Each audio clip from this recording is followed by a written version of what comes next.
আসসালামু আলাইকুম। আমি আজকে সীতাভোগ পিঠা বানাবো। সীতাভোগ মিষ্টি তো অনেকে খেয়েছেন এবং অনেকে চেনেন, অনেকে জানেন, কিন্তু সীতাভোগ পিঠা কি কখনো খেয়েছেন? যদি না খেয়ে থাকেন এভাবে বানিয়ে খাবেন। ঘরে থাকা উপকরণ দিয়ে বানিয়ে নেওয়া যায় সহজে। তা আমি এখানে পানি নিয়েছি, পানি ফুটাতে দিয়েছি। পানিটা খুব ভালোভাবে আমি 4-5 মিনিট খুব ভালো করে সিদ্ধ করে নেব পানিটা। আর যে কোনো পিঠার ক্ষেত্রে চালের গুঁড়া সিদ্ধ করাটা মোস্ট ইম্পর্টেন্ট। চালের গুঁড়াটা যদি সিদ্ধ ভালো না হয় কোনো পিঠাই ভালো হয় না। পানিটা খুব ভালো করে ফুটিয়ে নিতে হয়। পানির পরিমাণ, চালের গুঁড়ার পরিমাণ আমি এখানে বলবো না, যার যতটুকু প্রয়োজন সেভাবে মাখিয়ে নেবেন। তা আমি আজকে 1 কাপ চালের গুঁড়া সিদ্ধ করব। পরিমাণ মতো লবণ দিয়ে দিলাম। আমার ভাপাপুলি পিঠা শিখিয়ে দিয়েছি চালের গুঁড়া ভালো সিদ্ধ করার টেকনিক। তো এখানে আমি 2 কাপ পরিমাণ পানি দিয়েছি। চালের গুঁড়া যদি বাসায় করা গুঁড়া হয়, ভিজা চাল দিয়ে করা হয়, কি ফ্রিজে থাকে, তাহলে পানি কম লাগবে। পানির পরিমাণ ওইভাবে বলা যায় না, যে যেমন চালের গুঁড়া দিয়ে বানাবেন তার ততটুকু পানি লাগবে। তবে পানির যে মেজারমেন্টটা সেটা কেউ বুঝতে না পারলে আমি একটা টেকনিক আজকে আবার বলে দিব, ওইভাবে করে নেবেন। পানি একটু বেশি করে ফুটাতে দিবেন পরিমাণের থেকে। মনে করেন 1 কাপ চালের গুঁড়া, আপনার পানি যতটুকু লাগবে সেই তুলনায় একটু পানি বেশি দিবেন। 3-4 মিনিট ফুটিয়ে নিব পানিটা। পানিটা খুব ভালোভাবে ফুটে গেছে।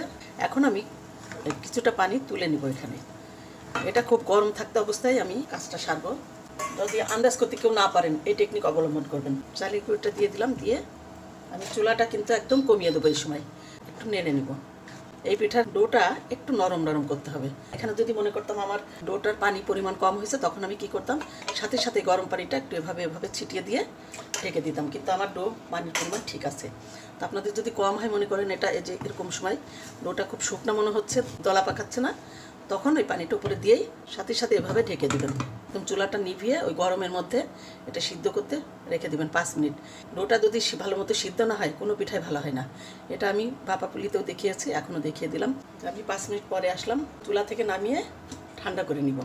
এটা পোলার চাল দিয়ে করলেই বেশি ভালো হয়। আর যদি হাতের কাছে না থাকে তাহলে নর্মাল চালের গুঁড়া দিয়েও হবে, কোনো সমস্যা নেই। তবে পোলার চালের পিঠাটা খেতে বেশি ভালো লাগে, সুঘ্রাণ আসে, খেতে এমনিতেই ভালো লাগে।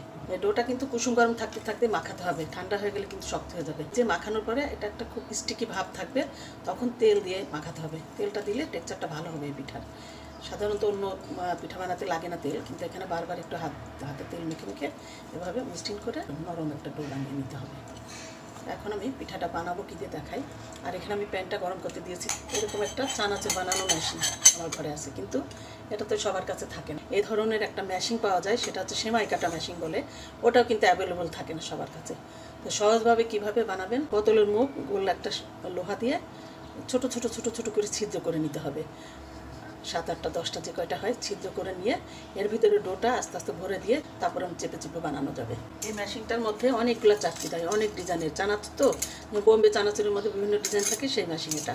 তেলটা গরম হতে দিলাম, এর মধ্যে আমি ঘি দেবো। ঘিটা একদমই অপশনাল, কারণ ঘি সবাই খেতে পারবে না, অসুস্থ যারা, কিন্তু পিঠাটা খেতে পারবে।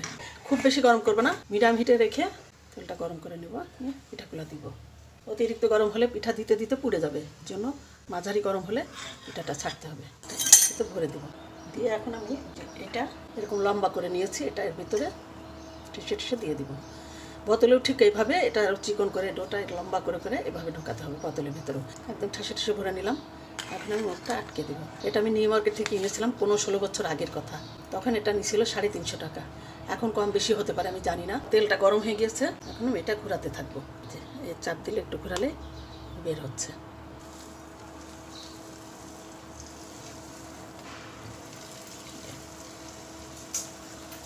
এভাবে কাঁচি দিয়ে কেটে নিলাম, অথবা হাত দিয়ে ছিলে দিতে হবে। এটা যে সোজাই হতে হবে এমন কোনো কথা নেই। যতটুকু আমার প্যানের মধ্যে ধরে আমি ততটুকু বানিয়ে নিব।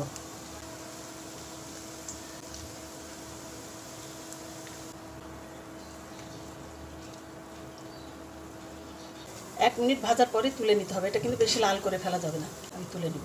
তার সঙ্গে সঙ্গে এটা কিন্তু নাড়া যাবে না। তারপর আধা মিনিট ভাজার পরে এভাবে উল্টে দিতে হবে। প্লেটের পরে এভাবে করা যাবে সহজভাবে। যাদের অসুবিধা হবে ওইটা চুলার পরে দিতে, মেশিনটা দিয়ে, তারা এভাবে করে আস্তে করে এভাবে তুলে তেলের মধ্যে ছেড়ে দেবেন। আরেকটা দেখাই, এই চাটকি ছাড়াও বানানো যাবে। এটা আমি হাত দিয়ে এভাবে লেচিকেট করে করে লম্বা করে করে দড়ি বানিয়ে এভাবে হাত দিয়ে চিকন করে করে বানিয়ে নিয়েছি। এভাবে বানানো যাবে, কোনো সমস্যা নাই। যতটুকু চিকন করতে পারেন করে নেবেন। সবগুলো ভেজে তুলে নিলাম। এখন আমি চিনি শিরায় ভিজাবো। আমি এখানে একটা পাতিলে 1 কাপ চিনি 1 কাপ পানি দিয়ে শিরা বানিয়ে নেবো। যদি পিঠার পরিমাণ বেশি হয় তো সেই পরিমাণে চিনি পানি দিবেন। এলাচ দিয়ে দিলাম। আমার এটা টক করে ফুটছে শিরাটা, আমি এখন এটা ঢেলে দিয়ে দিব। একটু ঘি দিয়ে দিলাম জাস্ট ফ্লেভারের জন্য। 5 মিনিট ঢেকে রেখে দিব। তুলে নিব। একদম গরম গরমই কিন্তু এভাবে ছেঁকে তুলে নিতে হবে, নতুবা আঠালো হয়ে লেগে যাবে একটার সঙ্গে একটা। মাঝে আমি মাঝখানে একটু কিশমিশও দিয়ে দিয়েছি, যে দেখা যাচ্ছে। এভাবে পরিবেশন করা যায়। এই সময় গরম তোলার পরে একটু যদি মনে করেন ঘি ছিটে দিবেন, সেটা আরও দারুণ হবে। তবে এটা তো আমাদেরই খেতে হবে, আমি ঘি খাবো না, অল্প দিয়েছি আমি শিরার মধ্যে আর পিঠার মধ্যে। আপনারা একটু ঘি দিয়ে দিবেন, সুন্দর লাগার জন্য আমি এই মিষ্টি দিয়ে দিচ্ছি। এখানে কালারফুল করার জন্য যার যেমন খুশি একটু সাজিয়ে নেবেন, অথবা শুধু কিশমিশ দিয়ে সাজিয়ে নিতে পারেন, বাদাম ছিটিয়ে দিতে পারেন। ডেকোরেশনটা সৌন্দর্যটা একদমই যার যার নিজের কাছে। হয়ে গেল সীতাভোগ পিঠা। সবাই এভাবে বানিয়ে খাবেন, এটা অনেক টেস্ট হয় খেতে। আর বলে না, যত গুড় তত মিঠা, যত ঘি যত দুধ দিতে পারবেন এই ময়দাটা মাখানোর সময়, অবভিয়াসলি টেস্ট বেশি হয়। সবাই ভালো থাকবেন, পিঠা বানিয়ে খান। ফি আমানিল্লাহ, আল্লাহ হাফেজ।